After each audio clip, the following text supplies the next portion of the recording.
शासन से एकलव्य स्कूल हटाया नहीं जाता तब तक हम लोग वहाँ पर चरणबद्ध आंदोलन करेंगे और करते रहेंगे। अगर बाबा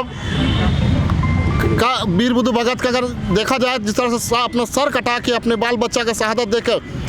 अपने झारखंड ही नहीं पूरे देश के लिए बचाने के लिए अपने बलिदान दिया, तो हम लोग उस जगह को बचाने के लिए सर कटा सकते हैं और ज़रूरत पड़ा तो सर काट भी सकते हैं। ये आपको हम स्पष्ट बता देना चाहते हैं। देखिए, झारखंड में और पूरे देश में आदिवासियों को जो है हमेशा छलने का लोग काम किए हैं और इसीलिए आदिवासी का एक अलग आंदोलन का रूपरेखा तय होता है, दिखता भी है और उसी का एक रूप ये भी है। हम लोग देख रहे हैं लगातार आदिवासियों के साथ जो है विभिन्न कानून रहते हुए उनके साथ दोहन शोषण ये कई तरह का चीज़ चलता है, लेकिन वो चीज़ जो है देखिए वो सोचना उन लोग का काम है, लेकिन हम लोग किसी कीमत पर ये होने नहीं देंगे। और हम लोग जो है शहीद वीर बुद्धू के वंशज हैं, बिरसा मुंडा जी के वंशज हैं और हम लोग कतई जो उनका खून हमारे शरीर में दौड़ता है, हम लोग उनका मनसूबा को कभी सफल होने नहीं देंगे।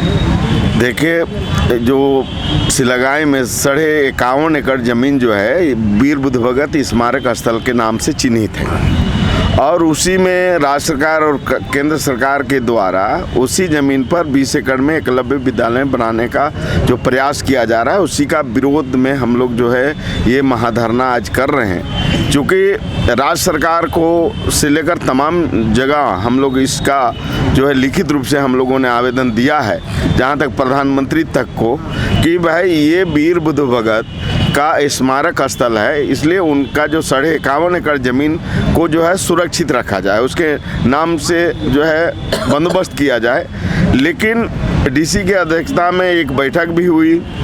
और 1 महीना का समय भी दिया गया, लेकिन उसमें 1 महीना बीत गया लेकिन डीसी और दोबारा कोई मीटिंग नहीं किया और उस पर लगातार जो है उस ज़मीन पर काम करने का प्रयास किया जा रहा है। तो चूँकि 5वीं अनुसूची का जो है अभिभावक राज्य के तरफ से और देश में राष्ट्रपति और राज्य में जो है राज्यपाल होते हैं, तो हम लोगों ने सोचा कि भाई अपने अभिभावक के समक्ष एक हम लोग महाधरना करें और जो हमारा वीर शहीद वीर बुद्धू भगत का अस्तित्व को मिटाने का जो प्रयास किया जा रहा है उसको बचाने के लिए उनसे हम लोग साथ मांगने के लिए आए। देखिए, आदिवासी समाज हमेशा संघर्षशील रहा है और आदिवासी का जो है चूँकि उनका साम्राज्य रहा है, शासन रहा है, तो उनको जो है समाप्त करने का साजिश अभी से नहीं सदियों से चलते आ रहा है और इसीलिए संघर्ष भी आप देख रहे हैं कि आदिवासी समाज का जो संघर्ष विभिन्न समय में विभिन्न तरीके से होता रहा है। हम लोग देश आंदोलन में भी शरीक हुए, आप विभिन्न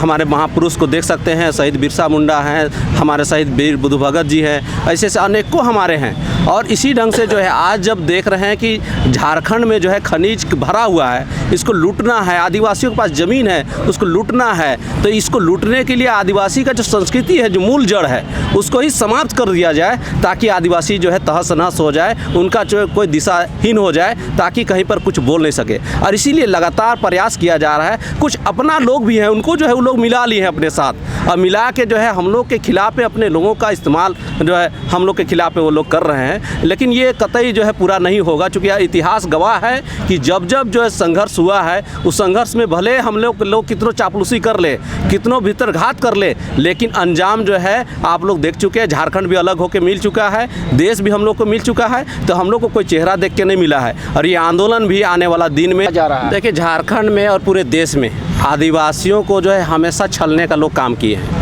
और इसीलिए आदिवासी का एक अलग आंदोलन का रूपरेखा तय होता है, दिखता भी है और उसी का एक रूप ये भी है। हम लोग देख रहे हैं लगातार आदिवासियों के साथ जो है विभिन्न कानून रहते हुए उनके साथ दोहन शोषण ये कई तरह का चीज़ चलता है, लेकिन वो चीज़ जो है देखिए वो सोचना उन लोग का काम है, लेकिन हम लोग किसी कीमत पर ये होने नहीं देंगे। और हम लोग जो है शहीद वीर बुद्धू के वंशज हैं, बिरसा मुंडा जी के वंशज हैं और हम लोग कतई जो उनका खून हमारे शरीर में दौड़ता है, हम लोग उनका मनसूबा को कभी सफल होने नहीं देंगे। आदिवासी शुरू से ही आंदोलन करता रहा है, ठीक है,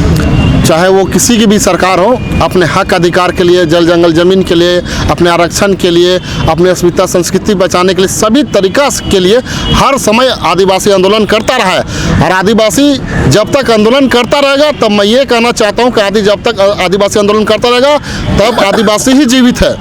अन्यथा आदिवासी अगर आंदोलन नहीं करेगा तो ये स्वतः मरने का समान हो जाएगा। इसलिए आदिवासी आंदोलन करता है, करता रहेगा और आने वाले दिन में भी करता रहेगा। लेकिन आपको मैं स्पष्ट बता दूं, शासन से एकलव्य स्कूल हटाया नहीं जाता तब तक हम लोग वहाँ पर चरणबद्ध आंदोलन करेंगे और करते रहेंगे। अगर बाबा का वीर बुद्धू भगत का अगर देखा जाए, जिस तरह से अपना सर कटा के अपने बाल बच्चा का शहादत देकर अपने झारखंड ही नहीं पूरे देश के लिए बचाने के लिए अपने बलिदान दिया, तो हम लोग उस जगह को बचाने के लिए सर कटा सकते हैं और ज़रूरत पड़ा तो सर काट भी सकते हैं। ये आपको हम स्पष्ट बता देना चाहते हैं। देखिए, जहाँ तक सरकार की बात है तो सरकार कभी भी किसी भी आंदोलन में सरकार ने आज तक तुरंत रिएक्शन नहीं लिया है। जब तक आंदोलन चरणबद्ध नहीं हुआ है, आंदोलन भड़का नहीं है, आग पूरे झारखंड में नहीं लगा है, तब तक सरकार कभी सुनी नहीं है। और इस बार भी हम लोग जो इतना आंदोलन भड़का दिए हैं कि वहाँ काम रुका हुआ है, ये हमारा पहला सफलता है। और जब तक वहाँ पर से एकलव्य विद्यालय नहीं हटेगा, हम लोग सरकार को पूरा झुकाने का पूरा प्रयास करेंगे और चाहेंगे कि वहाँ पर से स्कूल दूसरे जगह स्थानांतरित किया जाए। और हमारे जो वीर बुद्धू भगत का जो जन्म स्थली है सिलागाई टुंगरी, उसको किसी भी हालत में हम लोग बचाने का पूरा प्रयास करेंगे। जैसा आपको पता है कि हम लोग पिछले महीना सरकार ने आश्वासन दिया था कि हम इसमें कोई ना कोई हल निकालेंगे। यदि अगर ये हल इस महीना पर नहीं निकलेगा तो कहिए कि इसी महीना पर हम लोग सिलागाई चलो का आह्वान करेंगे और जो भी अभी वहाँ पर निर्माण कार्य है उस पर रोक लगाएंगे। और साथ ही महामहिम से और राष्ट्रपति से मांग करेंगे कि ये जो आदिवासी को जल जंगल ज़मीन और उनका जो फैसला लेने का जो अधिकार है उसको लागू करें, अन्यथा हम बड़ा आंदोलन करने के लिए तैयार हैं। चलिए, आप देख रहे हैं कि यहाँ पर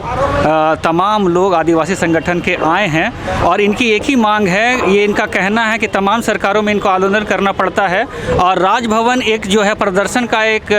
जगह ही बन गया है। और यहाँ पर जहाँ तक कि हम समझ सकते हैं कि राजभवन में राज्यपाल के जो कार्य हैं उनका निष्पादन होना चाहिए, लेकिन ये धरना का स्थल बन चुका है और तमाम सरकारों में यही कमावेश स्थितियाँ रहती है। और ये देखिए कि ये जो है सिलागाई में, चान्हो प्रखंड के सिलागाई में जो वीर बुद्धू भगत, जिनका जन्म आपका 1792 ईस्वी को हुआ था और उन्होंने काफ़ी लड़ाई लड़ी थी जल जंगल ज़मीन के अधिकार को लेकर, अंग्रेज़ों के खिलाफ में ब्रिटिश साम्राज्य की ताकत को झुकाने का काम किया था। इनका ये मानना है कि वहाँ पर एकलव्य विद्यालय जो बनाया जा रहा है सरकार के द्वारा, कहीं ना कहीं एक साजिश है उनके इतिहास को मिटाने का और इसी का लड़ाई ये लड़ रहे हैं। और इनका कहना है कि आने वाले समय में अगर सरकार इनकी बात को नहीं मानती है तो उनको झुकाने का काम करेंगे, आर पार की लड़ाई लड़ेंगे। तो हमें देखना है कि आने वाले समय में किस तरीके से झारखंड राज्य में ये आदिवासी समाज के लोग या फिर झारखंडी मूल समाज के लोग अपने इतिहास को बचाने का काम करेंगे। ये आप हमारे साथ बने हुए रहिए। झारखंड के जो आपका राजभवन है उसके सामने से, और यहाँ पर आप देख सकते हैं किस तरीके की स्थिति बनी हुई है।